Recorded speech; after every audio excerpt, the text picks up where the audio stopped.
Well, I want to welcome Sean Lang. He's an historian and an expert on the British Empire, and he joins us now live. Good to have you with us, Sean. Of course, most of Britain, 80% of the population, know no other queen. She has been intimately involved with British culture and history, and certainly has been a figure on the global stage for 7 decades. That's absolutely right. There's a sort of sense of continuity that the Queen was always there, and she's of course been seen by, I suppose, millions of her subjects because she's travelled so much, not just, of course, within the United Kingdom, but all around the Commonwealth, as well as to other countries as well. So there's a very strong sense, I think, that people have a personal connection with her. You'll frequently, wherever you are in the country, you can sort of look up the local newspapers, and there are supplements about the royal visits to that particular region. And it's often said, and indeed, that citizens of the United Kingdom have always sort of spoken to her in their dreams. It's a very widely sort of recognised phenomenon. So I think there's a sense of personal connection with her, which has been established for a very long time, which will make this it makes this a very worrying time, I think, for people on a personal level. Yeah, and because she has been seen as such a figure of stability, she's outlasted more than a dozen prime ministers, more than a dozen US presidents, and plenty of popes. In terms of the feeling right now and how she represents Britain, the people of Britain, and on the world stage, give us a sense of the unease, given that this comes at a time where the UK just has a new prime minister. They're dealing with rising inflation and, of course, lots of concerns about the price of energy. What do you think the feeling will be amongst the people in the UK? I think there's a very strong sense of uncertainty about the future for all the reasons you've just given. And the great thing about the monarchy, and particularly with the Queen, is that it's above the political sphere.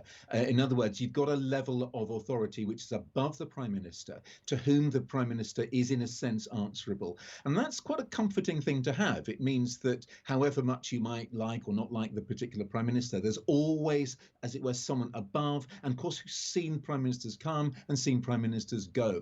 And that's that gives you a certain sense of where you are.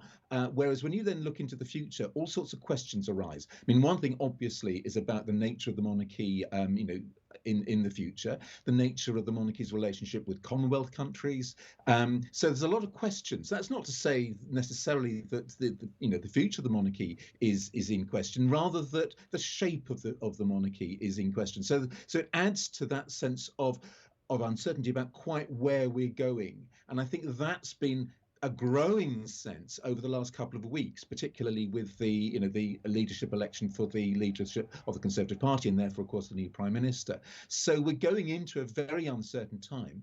And when normally you go into uncertain times, you turn to the monarchy for a sort of sense of stability. Now, that was shown 2 years ago during the COVID lockdown, when the Queen's address to the nation was very, very well received, much better received, I think, than the Prime Minister's statements. And there was a very strong sense that if the Queen can lead us through, then we will meet again, as she actually said. So yeah, it is a period of uncertainty that we're now moving into. One, of course, that we knew was coming, but quite an unsettling one. And I think that will indeed be quite a general feeling. And of course, it would be monumental if she were to step down from her duties. She's already said that she wants Camilla to be known as the Queen Consort with Charles as king.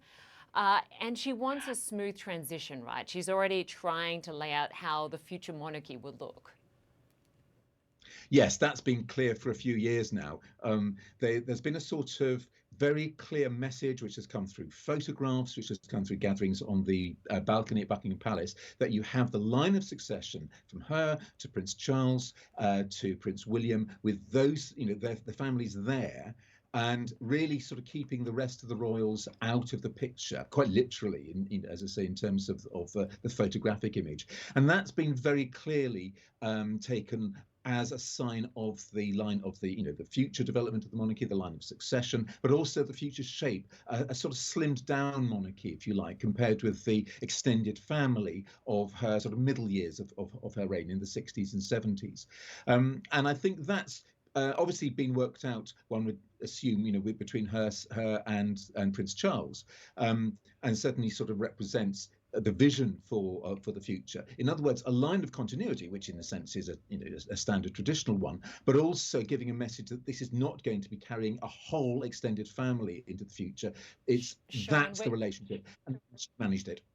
we are going to continue our coverage on this. Our thanks to you, Sean. We will be back in just a moment with more breaking news coverage on the health of Queen Elizabeth II.